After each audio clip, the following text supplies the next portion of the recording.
Les amis, j'espère que vous allez bien. Je vous retrouve aujourd'hui en voiture. Ça fait un bon moment que j'ai pas fait de vidéo où j'étais au volant. Ça doit faire quasiment 2 ans. Et l'idée aujourd'hui, c'était de vous partager une petite mésaventure qui m'est arrivée il y a quelques mois. Là, je suis dans la voiture qui remplace la S5 que vous connaissez, donc la 3 portes, que j'avais vendue en début d'année. Et j'en cherchais une autre qui vient la remplacer. Alors, il n'y a pas de mystère, c'est aussi une Audi S5, mais Sportback du coup, parce que c'est plus pratique d'avoir 5 portes.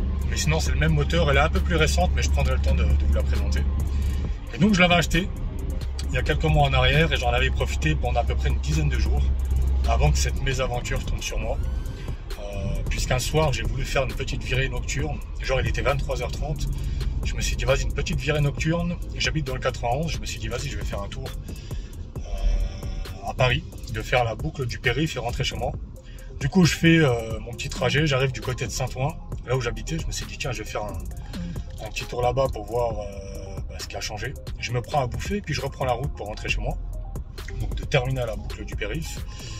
Là, je m'insère porte de Saint-Ouen sur le périph'. Je regarde mon rétroviseur, il n'y a personne puisque c'est un jour férié. Il était à ce moment-là 23h45 à peu près. Et je regarde mon rétro, je vois au loin, il y a des gyrophares. Mais genre, ils étaient sur le trafic. Donc, peu importe. Je m'insère tranquillement, je bloque à 70. Et puis, je roule tranquillement. Et là, je vois une Golf 8 qui arrive en balle, une blanche. Et qui commence à ralentir parce qu'il y avait un radar à 70. Et moi qui roulais détente. Et je vois le mec, il avait l'air d'attendre uniquement de passer le radar pour rebombarder. Demeuré que je suis, eh ben, je suis tombé dans le piège. Il a accéléré, je l'ai suivi. Donc je mets mes voies de gauche, je commence à peine à gazer. À peine je commence à prendre de la vitesse et j'étais derrière lui. Et on était vraiment, enfin moi on était l'un derrière l'autre. Et ça n'a même pas duré 15 secondes. J'entends 3 motards mon gars. Un devant moi, un sur le côté et un derrière. Qui me font signe de sortir du périph'. Là déjà il y a un truc, je me suis dit mais il y a le mec en golf. Enfin on était deux à faire les mongols. Et bref, donc ils me font sortir et là je vois la golf qui part, moi je sors du périph', mais je me suis dit c'était les gyros que j'avais vus dans mon rétro, donc ils n'ont pas ma vitesse. Je me suis dit ils ont dû peut-être me prendre avec leur compteur moto, donc ils vont me faire un petit rappel à l'ordre, je vais prendre 90 et puis je vais rentrer chez moi. Non, le mec il dit bon, là par rapport à la vitesse, vous savez, c'est pour ça qu'on vous arrête. Le préfet, voilà, il a mis un dispositif parce que comme les routes étaient complètement vides, c'est justement malheureusement à travers ce dispositif qu'ils font de la prévention et de la rétention du coup, par rapport à des excès de vitesse potentiels. J'étais en plein dedans et je dis ouais je comprends et tout, et là il me dit on va procéder à la rétention du permis. Et j'ai dit mais non, fais si. Donc il part, il prend mes papiers, moi je bronche pas, j'ai fait le con donc il n'y avait rien à dire. Et puis après il m'appelle, je sors de la voiture, il me pose quelques questions sur ma vie, marié ou quoi. Et après je commence à lui dire ouais vous savez à peu près ce que je vais prendre, est-ce qu'il y a moyen de faire en sorte que j'ai le minimum ou quelque chose de raisonnable. C'est ça, on n'a pas la main là-dessus, puisque c'est le préfet qui prend la décision. Il m'a dit par contre, c'est ces mots, il m'a dit par contre comme le contrôle se passe bien, vous n'avez pas été arrogant. J'ai dit ok, parce qu'il y en a, ils s'amusent à faire les cons. Il m'a dit vous n'avez pas été arrogant, donc moi par exemple là la distance avec la voiture qu'il y avait devant vous, c'est 2 points en moins, en plus de l'excès de vitesse. Donc ça on vous le met pas. La voiture si on veut on peut l'embarquer. Il m'a dit ça non plus on vous le met pas, il faudra trouver juste quelqu'un pour venir la récupérer. Donc franchement ils ont été super cool les flics. Franchement à 90% des situations j'ai toujours eu de la chance avec ceux qui me contrôlent, jamais aucun souci. Après les 10% il y a 2-3 cas, mais sinon ça se passe toujours très bien. Et là ça a été le cas, ils ont fait juste leur job et en plus de ça ils ont été vachement raisonnables sur ma peine entre guillemets. Et puis après coup voilà, j'ai subi cette suspension de permis. Et là je me suis dit après coup il y a 2 points sur lesquels je me suis interrogé. Le premier point c'est forcément pourquoi il n'y a que moi qui a été arrêté. Si j'allais plus vite que la Golf je l'aurais rentré dedans. Donc lui aussi il était à la même vitesse que moi.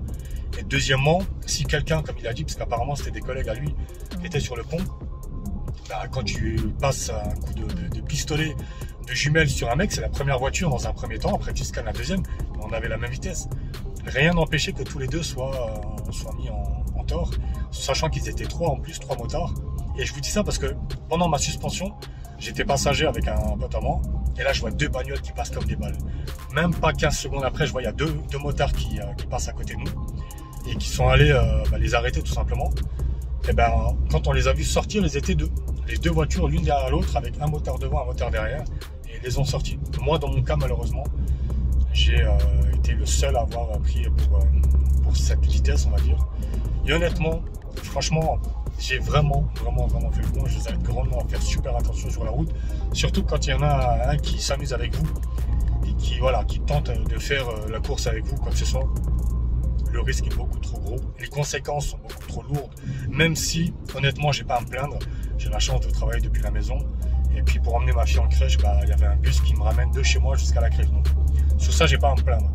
Mais c'est vrai que c'est beaucoup plus délicat quand quelqu'un a besoin de son permis pour travailler et que les conséquences risqueraient d'être plus lourdes.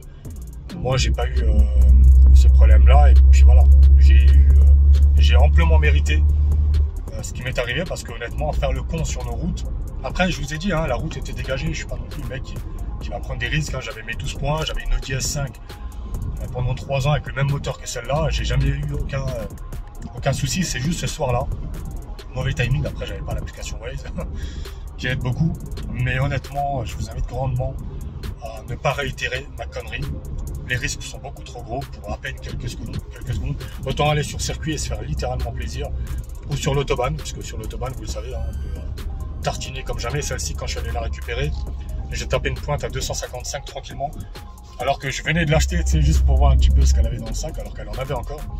Mais après, en Allemagne, vous avez aussi des zones limitées. Mais il y a quand même 70% d'autoroutes limitées, ce qui est largement suffisant pour pouvoir prendre du plaisir. Mais voilà, malheureusement, voilà, j'ai eu une suspension de permis et c'est clairement ma faute. Bien fait. Moi, je me verrais, je me dirais, cher pute ta gueule, parce que je m'en voulais, vous pouvez même pas savoir à quel point.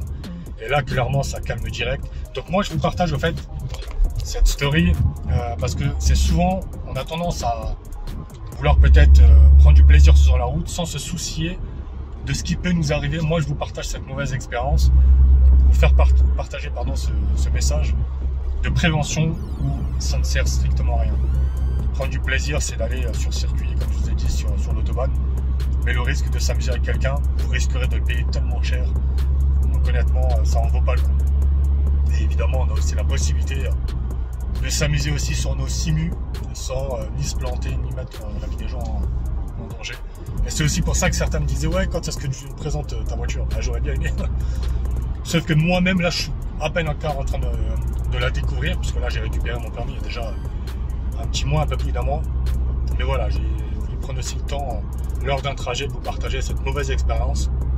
Donc faites attention sur la route, les gars. Prenez soin de vous et on se retrouvera sur nos simus habituels. Allez, ciao tout le monde.